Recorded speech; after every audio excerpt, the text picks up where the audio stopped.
This has grinded my gears for many, many, many, many years. And it's about time that I spoke out about it. 57 million people were watching the Bills versus the Chiefs. That means 57 million people saw the play that essentially ended the game. The Chiefs send pressure on 4th and 5. Josh Allen rolls out, makes a miraculous throw off his back foot 40 yards.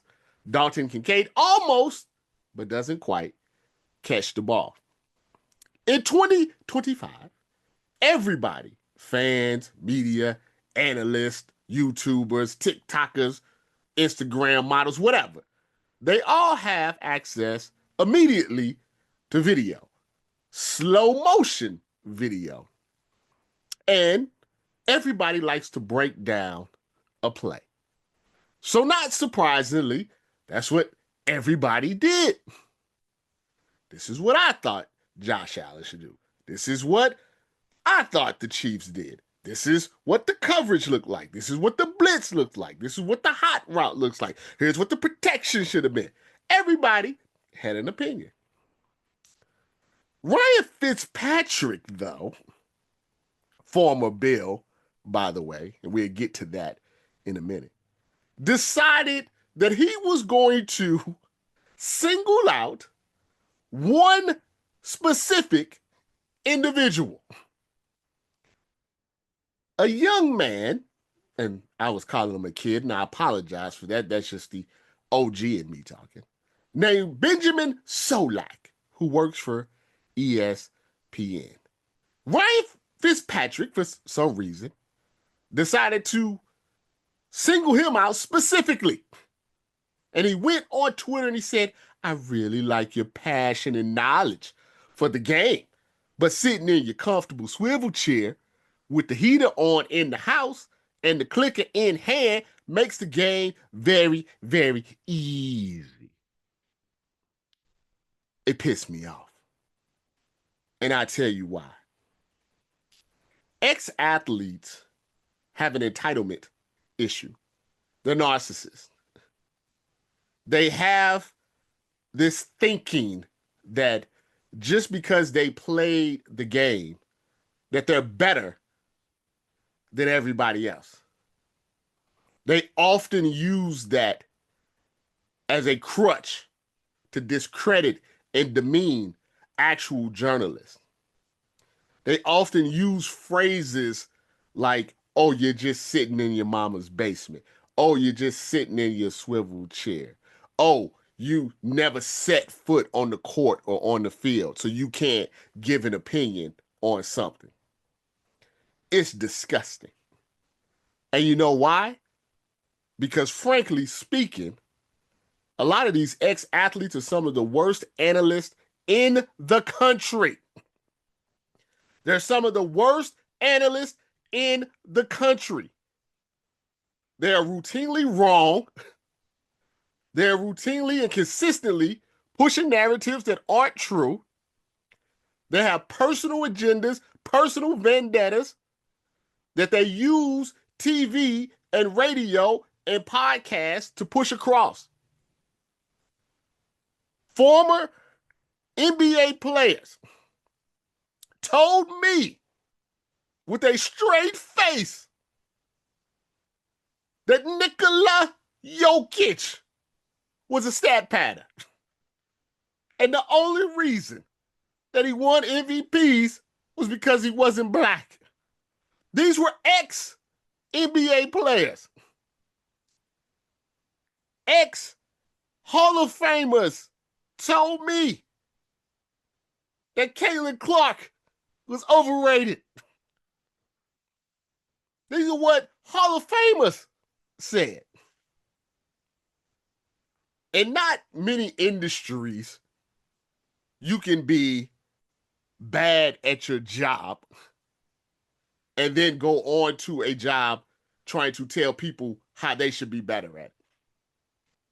This is no disrespect to Ryan Fitzpatrick. I don't know him. Everything I've heard about him, he's a great guy, was a great teammate. The most thing that you probably remember about Ryan Fitzpatrick's career is that he dressed up like Conor McGregor once. Yeah, he played for 17 years. Salute. Never can keep a job consistently. I'm not disrespecting these guys, but I find it very interesting that they fail at their primary job and then try to high horse other people about giving their opinions on it.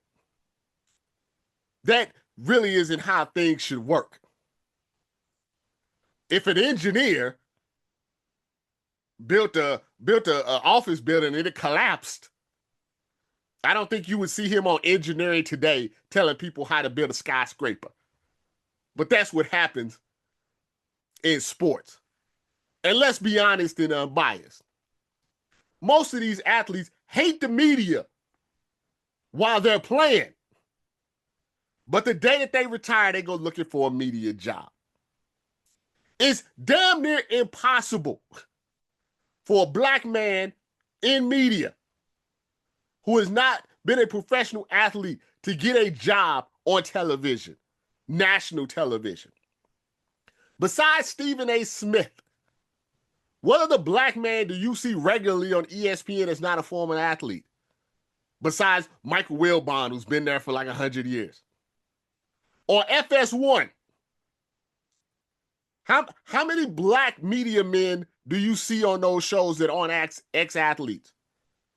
On the pregame and the postgame shows, on ESPN, on Amazon Prime, on NBC, on Netflix. How many black media men member do you see that hasn't played a game? These people are taking jobs from individuals that have worked their entire life to be in media, who have tried to get it from the mud. And I don't know if you understand this. When you start in media, especially sports media, there's no money. There's no money involved. You're doing high school, you're doing whatever, you're making $30,000 a year, you're just trying to survive. You got to have 3 or 4 jobs.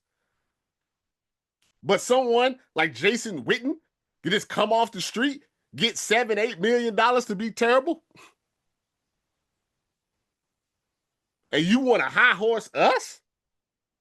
You want to high horse this young man who clearly has worked his way up to ESPN? His job is NFL analyst.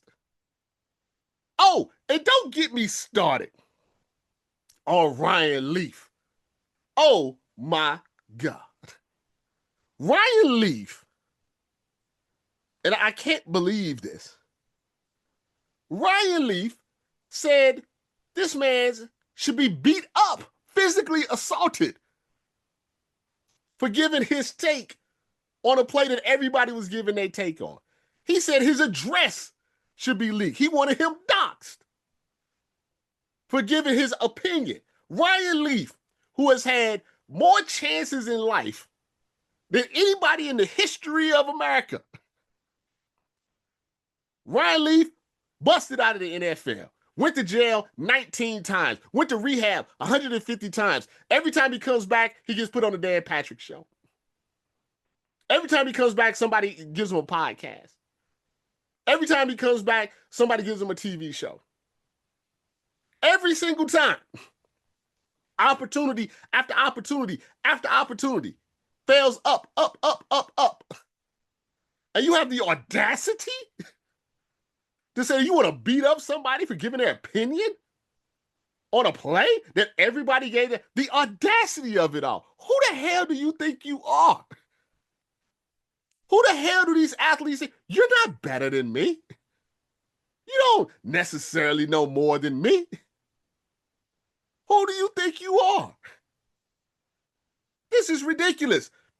If I'm going to listen to an athlete, okay, about quarterbacking, you know who Lamar Jackson's 2 biggest fans are? Tom Brady and Peyton Manning. If I'm going to listen to somebody talk about quarterbacks, I'm pretty sure I'm going to listen to Tom Brady and Peyton Manning. Why the fuck I listen to Chris Sims? Excuse my language. I don't curse a lot. But I'm fired up. Because explain that to me. Tom Brady, Lamar Jackson is one of the greatest players I've ever seen. Peyton Manning, what Lamar Jackson is doing, I wish I could do. Chris Sims, oh, his footwork, he shouldn't have thrown the ball. It was actually his fault. Why the hell would I listen to Chris Sims? You talk about DEI, the NFL is DEI, not for black people. Why do you think Chris Sims has a job? It's not for his qualifications. But that's who I'm supposed to listen to? That's who's supposed to be better than me? That's supposed to be better than me? The fact, you don't have to play. I can go to Gordon Ramsay's restaurant. If I think the steak is bad, I can think the steak is bad. If I don't like something, you can say it. Don't have these athletes high horsing you. Don't let them talk. Don't let them belittle you. It's disrespectful. It's disrespectful. Don't you belittle me. I'm a man just like you are. We're two grown men. We have differences of opinion. That's it. Don't you talk down to me because you haven't done what I've done. You haven't been to college. You don't have a journalism degree. You haven't put in the work. All you did was be a mid quarterback for several years, never getting to the heights of anything. And now you just have a job in media because people know your name. That's it. Don't you talk down to Benjamin Solak. It's his job. His paycheck says Disney, ESPN. Should be ashamed of yourself. I'm fired up. It's ridiculous. It's ridiculous. And it happens far too often. I hope Benjamin is having a good day. I hope now millions of more people will go to his page and watch what he has to say and whatever. I hope his life is amazing. And for every ex-player that gets out here in high horse, you get on your high horse, I'm going to be watching you and I'm going to call you out. If you're watching this, you probably have too much time on your hands, but I do appreciate you. If you can do me a favor, if you can subscribe to our YouTube channel, BSO TV, and our podcast, The Headline King with Robert Littal, and Facts Not Feelings with Robert Littal on all of your podcasting spaces, I would really appreciate that. We're doing daily, weekly videos, insider information, things that you won't be able to get on the website. So please subscribe to these spaces, and therefore you get to see my lovely face on a daily basis.